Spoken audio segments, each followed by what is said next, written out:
Thought I'd give this a try. This is the damn cord. Ah! Can't even see Twitchers. He's over here because the phone is stuck. So today is the first day of cow hauling. Super exciting. I gotta go wash this truck out now. Haul my first load of Akiushi bulls back home from Lakeview. Anyways, it's been a crazy week. The one you saw before was an interview I did with Jackson Muller, which was awesome. I have to thank everybody for the great outpouring of support from last week. I am still not, I'm changing it up a little bit. I'm going to do more of these videos and hopefully more interviews like with Jackson. Those will be far reaches extras, and yeah,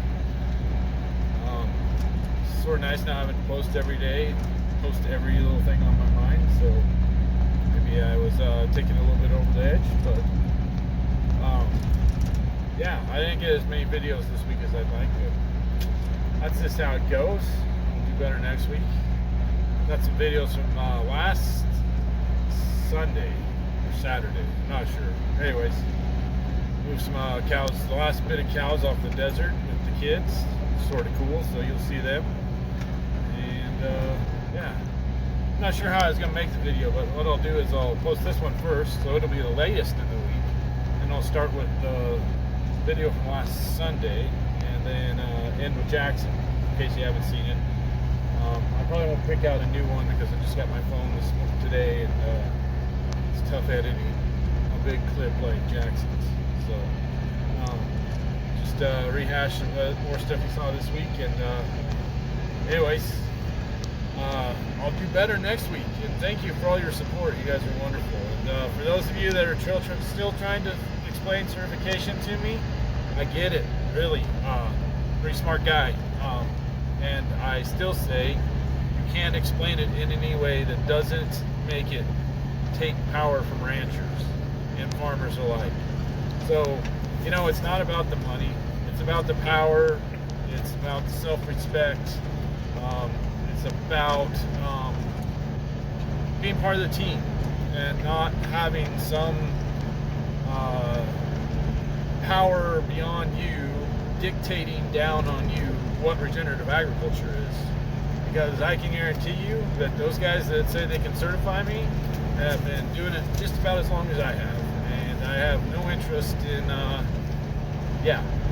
them all of a sudden not owning any cattle or owning any land, telling me what the hell regenerative agriculture is. So, yeah, it's still sort of, you know, I'd leave it, but I just get sick of people explaining it, why I don't get certification. And yeah, I completely get it. And what I'm worried about is that you don't get it.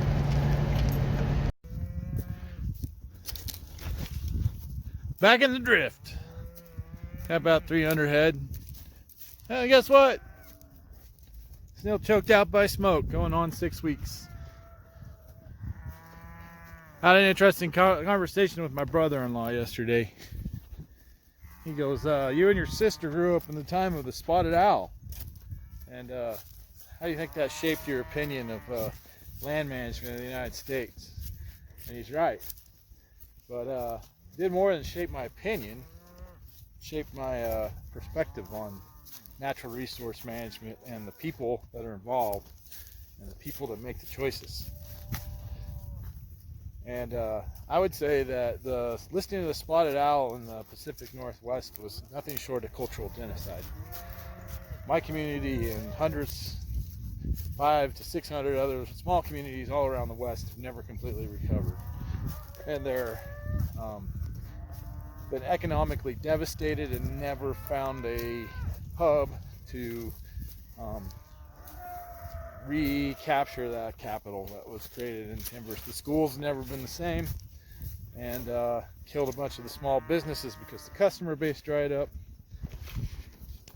And a lot of the stuff I post probably sometimes out of this fear that I saw and when the spotted owl was listed with what is going on with agriculture. And what happens is you get special interest groups that have too much control and not enough investment in the base, in what shelters us and what feeds us, etc., etc. And we start paying people that don't belong in the system, and they start corroding it and eroding it from the inside. And so once ranching and farming is knocked out in the Pacific Northwest, well, shit, man, what's going to be left?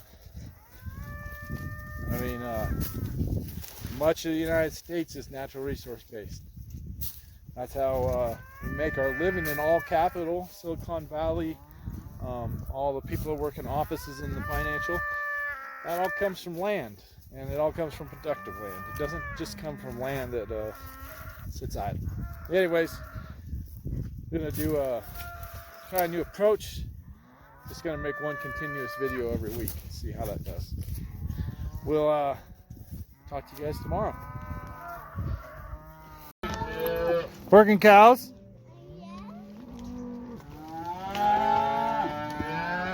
What's your horse's name? Quincy? Is Quincy older than you? Yes. Working cows today. Good? What'd you do? Did you hold roe deer? Right? You're going to be an expert roe deer holder by the time you're 12, 13, 16, right? Best in the West?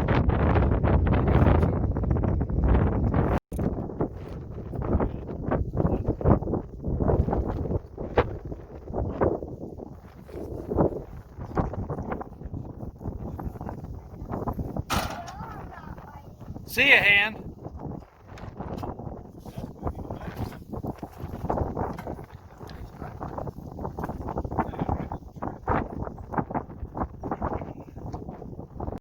And so, yeah, a couple of innovative just kind of ideas that I was working on and that I'm continuing to brainstorm with folks.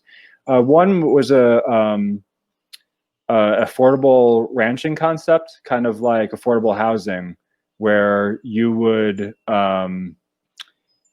buy the place based on what the ranch the carrying capacity of the ranch, using the natural resources on the property, a hunting lease, the cow-calf operation, a fishing guide, just like instead of relying on a second job, whether you're a CPA or in the oil and gas industry or an attorney, that's how you get your financing. But now it's like, well, what if you're just limited to, right, the natural resources on the property? And I know that there's a couple of pilots that are, we've gotten a couple of appraisals on that. And as you may imagine, that spread between the before the easement and after that kind of an easement is really, really large. We're talking 80%, 90%. And so it makes it really affordable for someone to jump in. But when you leave, whether that's in 10 years or 20 years or 30 years, you're restricted to that sales price on the way out. So somebody coming in is going to pay for it with just you'll have more data at that point, right? You'll be able to show, like, here's what I'm making, so this is what we're going to sell it for. That's amazing. That's a good concept. So I think that's the interesting thing, and I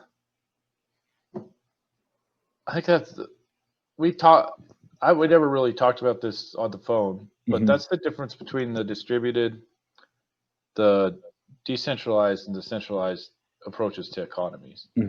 That's a very distributed type of. That means that the risk is spread out, and so there's opportunity to continue to profit at a meaningful level, but never get uber wealthy. So your exit, you're not going to walk away super wealthy at the end. You're going to walk away having had a good quality of life, probably a decent retirement if you manage money well, and then you're going to afford that opportunity to somebody to come back. Right. Am I reading that right? Yeah, I see it a number of different ways, right? One, I could see you making some good money if you have a hunting lodge that that you're a great customer service and great guide, and you can make a good living, comfortable, and you can sell it if you have proof, right? After whatever, I don't know what, 5 years, 7 years, I don't know what you would constitute proof in this. I'm making up as I go myself, but we call it muddling, right? But also, I see it as something that may not be right forever. That this could be right your gateway drug. That you do well enough that you can buy something at market rate, or you can expand. You can have your home base, and now you can get a lease with the BLM, or you can get a lease with State Land Board, or you can buy something that doesn't have the infrastructure, doesn't have the barn and the house. It's just raw land. You can do that when you have a base. And you also, I think the one thing that the value that you didn't touch on was the experience.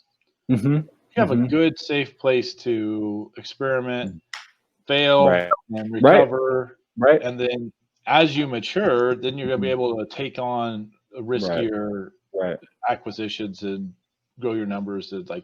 That's a great point. Yeah, I failed 3 times. I'm on my 3rd cattle herd. So some of my biggest successes are failures. I think we need to embrace these failures, right? Yeah. So, I sound like Yogi Berra when I say that. Yeah. Well, his sayings continue to endure on, so there must have been something there. Right.